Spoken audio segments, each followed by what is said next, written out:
3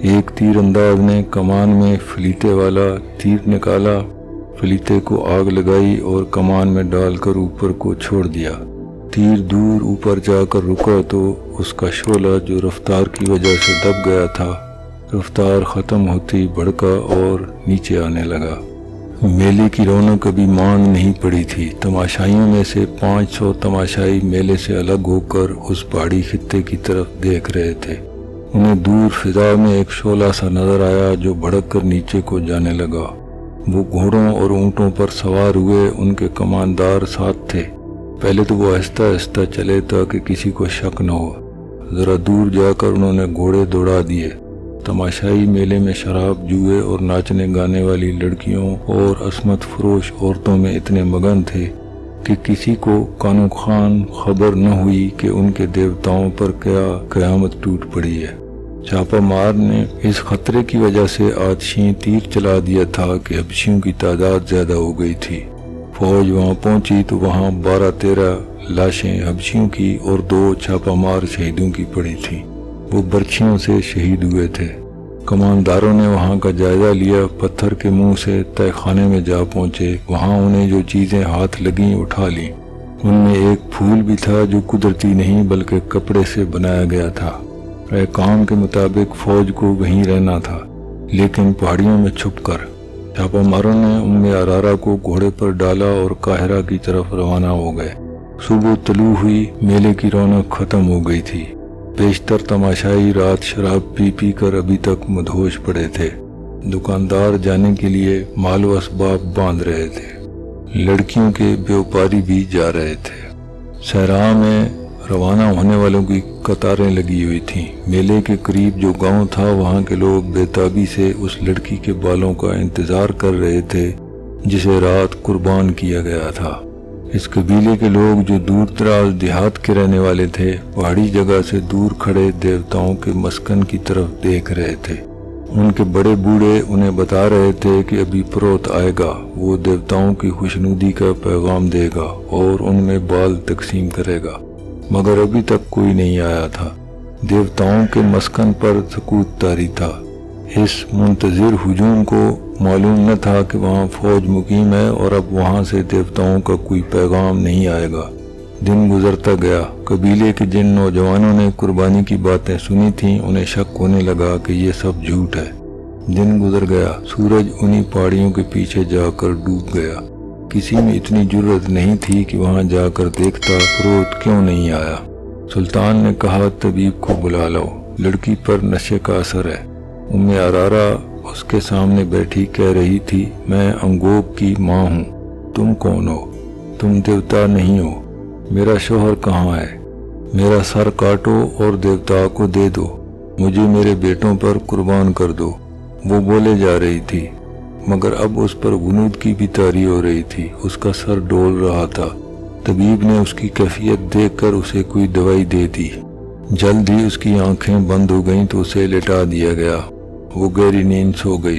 سلطان ایوبی کو تفصیل سے بتایا گیا کہ پہاڑی خطے میں کیا ہوا اور وہاں سے کیا ملا۔ اس نے اپنے نائب سالار ان ناصر اور بہاؤالدین شداد کو حکم دیا 500 سوار لے جائیں، اس بت کو مسمار کر دیں، مگر اس جگہ کو فوج کے گھیرے میں رکھیں، حملے کی صورت میں مقابلہ کریں۔ اگر وہ لوگ دب جائیں اور لڑ نہ سکیں تو انہیں وہ جگہ دکھا کر پیار اور محبت سے سمجھائیں کہ یہ محض ایک فریب تھا۔ شداد نے اپنی ڈائری میں جو عربی زبان میں لکھی گئی تھی اس واقعہ کو یوں بیان کیا ہے کہ وہ 500 سواروں کے ساتھ وہاں پہنچا۔ رہنمائی اس فوج کے کماندار نے کی جو پہلے ہی وہاں موجود تھا۔ سینکڑوں سوڈانی حبشی دور دور کھڑے تھے، ان میں سے بعض گھوڑوں اور اونٹوں پر سوار تھے۔ ان کے پاس برچھیاں، تلواریں اور کمانیں تھیں۔ ہم نے اپنے تمام تر سواروں کو اس پہاڑی جگہ کے ارد گرد اس طرح کھڑا کر دیا کہ ان کے منہ باہر کی طرف اور ان کی کمانوں میں تیر تھے، اور جن کے پاس کمانیں نہیں تھیں ان کے ہاتھوں میں برچھیاں تھیں۔ خطرہ خون ریز لڑائی کا تھا۔ میں ان ناصر کے ساتھ اندر گیا۔